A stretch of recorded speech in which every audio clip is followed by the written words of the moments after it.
Hey everybody! My name is Val and welcome to my art lounge.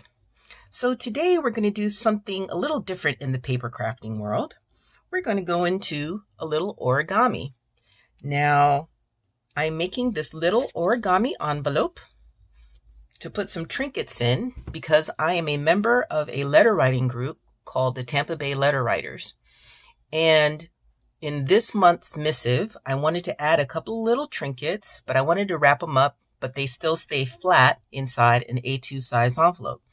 So, like I always do, I went to YouTube to see if I can find some tutorials on some cool looking origami envelopes. Now, traditional origami usually starts you off with a square piece of paper, but this particular model actually starts with a rectangular piece of paper. Now, I'm going to link in the description box below the channel that I got this particular tutorial off of. They're called Paper Kawaii Origami Tutorials. They're strictly no voiceovers, just some music, and they show you what they're folding. They have some really cool models, and I think you'll enjoy it. Anyway, they used a larger piece of paper, which is this A4 size that they use in Europe. So I thought I'd try the US letter just to practice. And of course it was huge. So I said, well, since I want something smaller, I'll cut it in half. And that got me an envelope this size. Now this ended up being just a tiny bit too big for what I wanted to use it for. So I fiddled around and I had an aha moment. And I said, well, 4x6 sounds good because it looked to be about a 2-to-3 ratio there, give or take. So I got a 12x12 piece of paper, cut it down into 6 parts, and I got 6 sheets or 6 pieces of paper this size out of that one 12x12. Oh, and as a side note, you see this little band up here? That does not make the 12. That actually makes this piece of paper bigger than 12x12. It actually makes it like a 12x12.5, 13 inches. So what you do is you cut this off, and then you'll end up with a 12x12 once you cut this little piece off. So let's get going with our folding. So instead of using this paper though, I'm going to show you how to do this one with the wood grain. It ends up making a really cool pattern as you're folding. Now let me zoom you in a little bit. Let's see here. That ought to do it. Okay, first we have this. Now, you can't see it on this one. In this one, you see that there's like a faint line here. This fold was only there to give you a guide when you're folding. And I figured out that I can start off this without having to make that center line. So what you do, make sure I stay in frame here so I don't lose you guys. Okay, so, oh, and this is a bone folder, by the way. This is going to come in real handy when we start making all these folds and the paper starts getting a little thicker. And you always want to use the thinnest paper you can get away with. That way, when you do start making all the extra folds and everything and the paper starts piling up, it'll be less hard for you to make your folds. So here we go. So the first couple of folds, let's see. Yeah, I'll do this one. Okay, so you're going to bring these two together like that. Because what you want to do, oh good, I almost got it right on the first time. And make sure it's nice and even. Make sure they're even down here. It's going to be very important. Sorry about that. Kind of loud. Crease it down. Then you're going to fold up this edge to meet that edge right there. So this down here to meet this. Now you don't want to fold it like right up to it. Leave yourself, you see how there's like the faintest white space right there, that little white line? You're going to want to leave that there because when you fold it up again, There we go. Looks like my paper isn't quite even, but you know what? It's not going to matter because it's going to be straight when I fold it up again. You're going to want it so it doesn't crinkle this edge or this edge when you fold it up like this. String it down, string it down. You see that? Okay.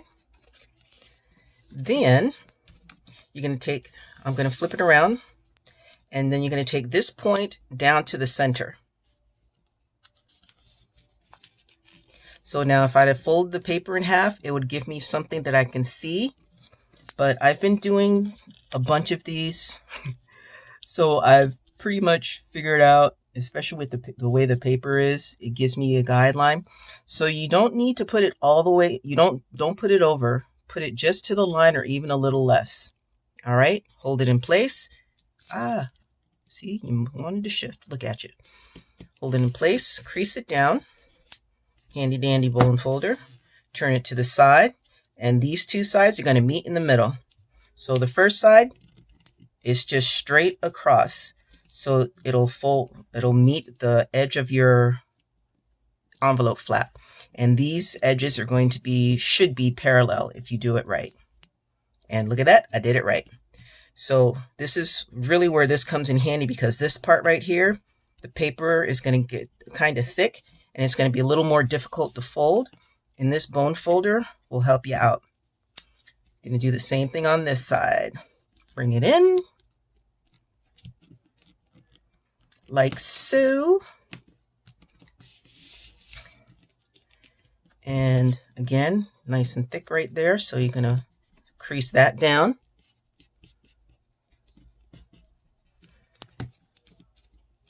All right, now here is the most complicated part, and it's not even complicated. What you're going to do is you're going to fold this up at an angle. Now with this paper, you can kind of see right here. You see this edge of your flap? You want to angle this fold. You notice that it's at an angle. It's not straight up and down. You see this? So it's not like this. Don't do that. Bring it over. It's almost going to be parallel, so that this is going to be parallel to this for the most part, or pretty close, if not like directly parallel. And I can use this end, this flat end, to really help me get that crease down.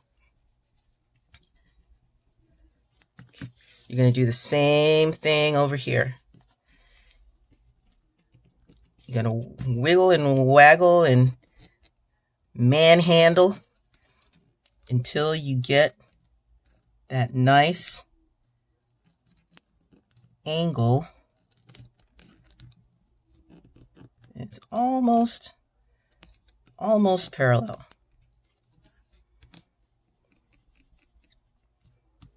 Crease it down, and then you open that top flap and you just tuck it in.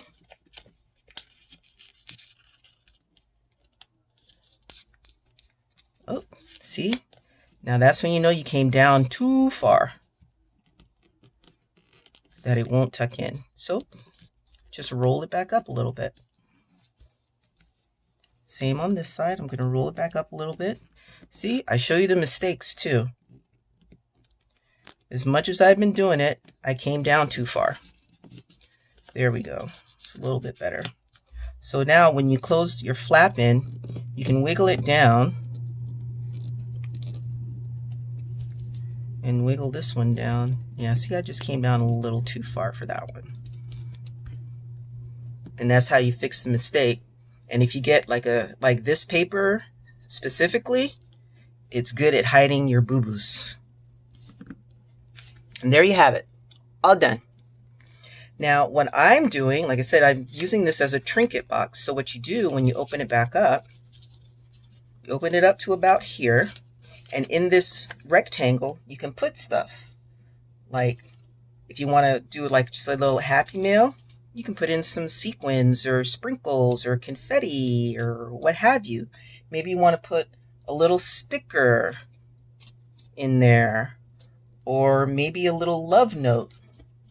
You can either write in the paper and fold it up, and if the print is heavy enough, it won't see the writing, or you can write on this little separate piece of paper and tuck it in, and then fold it all back up.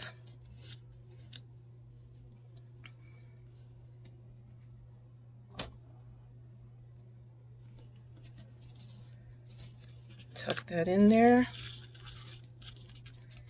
and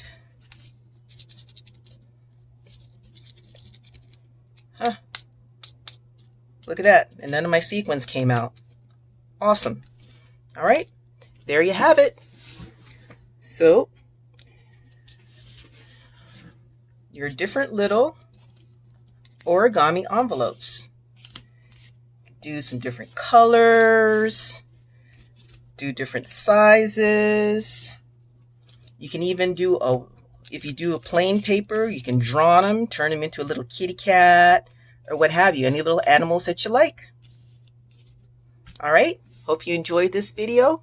Give me a thumbs up if you like it. Like and subscribe if you find this interesting, and I'll be bringing you lots more videos about paper crafting and DIY. Thanks for joining me, and I'll talk to you soon. Bye-bye.